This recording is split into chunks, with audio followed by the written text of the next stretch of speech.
What is the Royal Order of Bell Cows? About 20 years ago, I was thinking about the various ways the word bell was being used in business language. A bellwether day or a bellwether event, or that person just made a great presentation, and we would say he just rang the bell.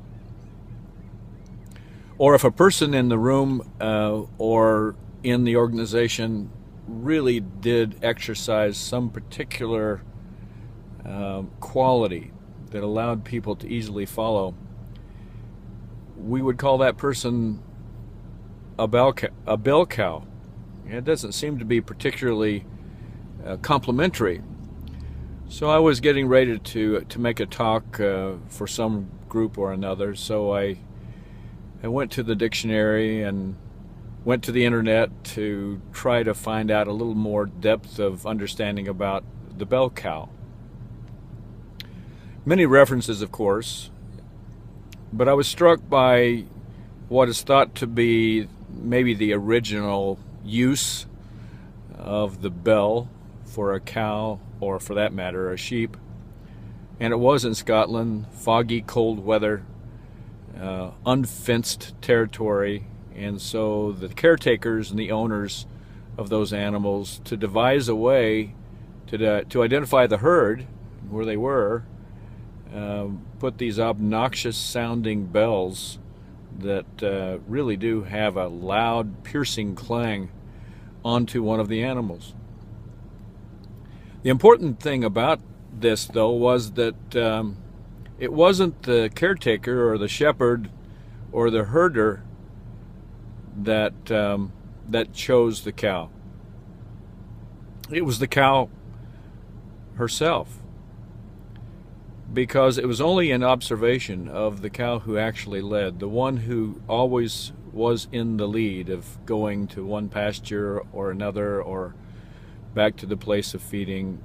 There was one that just became the leader. So I decided I would just be kind of the originator, caretaker, curator, observer, committee, awarder of the Royal Order of Bell Cows.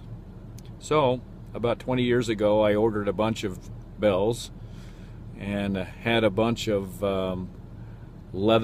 belting leather collars to attach the bell, and had some certificates all printed up that I still have, called the Royal Order of the Bell Cows.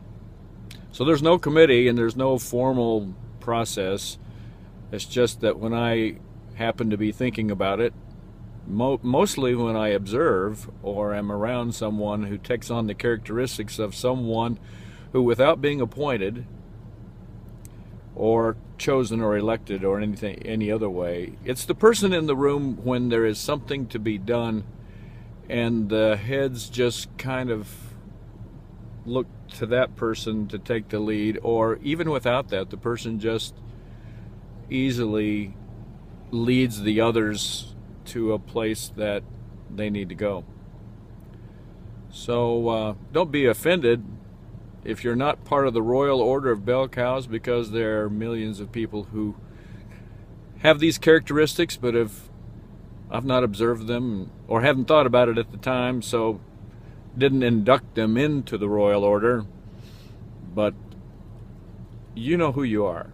There are members of the Royal Order who have not been formally inducted, because really the basic characteristic of a bell cow is that they don't have to be inducted by anybody. They come up with that on their own. It's somewhere down deep, and they don't even have to call themselves a bell cow. They just happen to be one.